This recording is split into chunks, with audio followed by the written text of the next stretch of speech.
Hi, my name is John Daniel. I teach the trumpet at Lawrence Conservatory, Lawrence University in Appleton, Wisconsin. And I've written a trumpet method. I call it Special Studies for Trumpet. And you can find it at johndanieltrumpet.com. I'm teaching a few short little lessons out of my book. And one of the things that I like to do is buzz my mouthpiece. So I've given a rather complete description in my book about reasons why we might want to buzz our mouthpiece, and I know there are teachers and players that don't buzz their mouthpiece, so I discuss reasons why we might not want to buzz our mouthpiece too.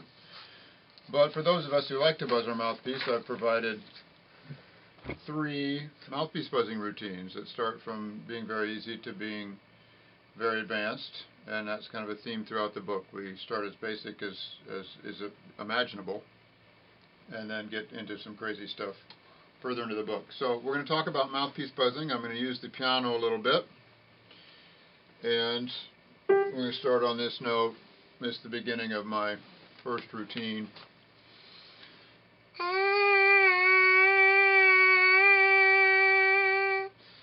What I'm going for with my mouthpiece buzzing is a nice easy sound, not very loud. It's the equivalent of humming, you might say. What humming is to a singer, that's what buzzing is to a trumpet player. And the idea is to buzz mezzo piano, maybe softer most of the time. If we're buzzing with a pure tone and we plug that into the trumpet, it will amplify it very well. And we don't need to be buzzing the mouthpiece particularly loudly if we're doing it with a pure tone to play with a lot of authority on the trumpet. So that's really what I'm working on, is how I can get as much bang for my buck, so to speak, out of the buzzing. So I will just develop this little routine.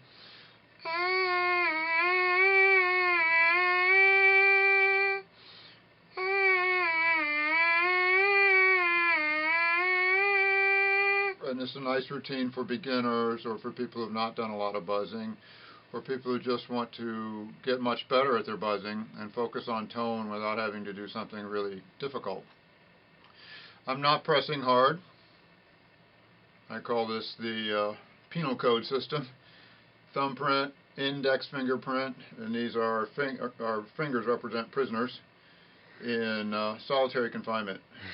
And the idea here is to not do this, not do this, not do this, not do this. Anything that gives us a good grip we don't want to do. And I don't tongue on these most of the time. I just do breath attacks, which we'll talk about more later. And I don't want to be pressing hard, just humming, basically. If it's harder to buzz a mouthpiece than it is to hum, then we've got some work to do.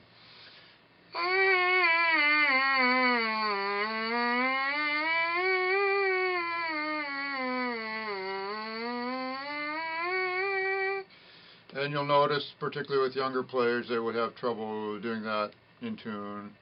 They would have trouble doing that scale twice without stopping to breathe, because there would be so much air in the buzz. Okay? If you were to demonstrate the kind of airflow you need to play the trumpet well, you would hear a hiss coming out of the back of the mouthpiece. You'd be able to feel the air, a good foot away probably from the back, from the stem. But once you turn that air into vibration, it's sort of an alchemy moment where most of the air is not flowing anymore. There's just a little bit of air coming out as a byproduct.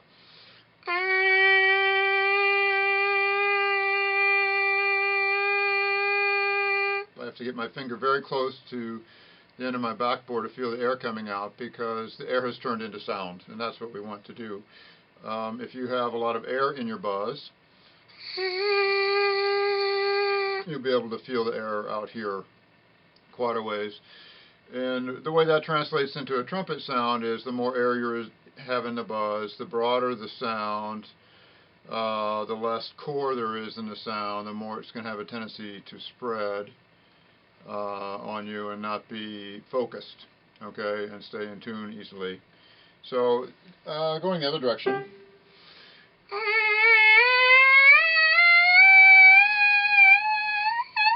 There's a little break as we go up higher, and to get over that we really have to develop some strength.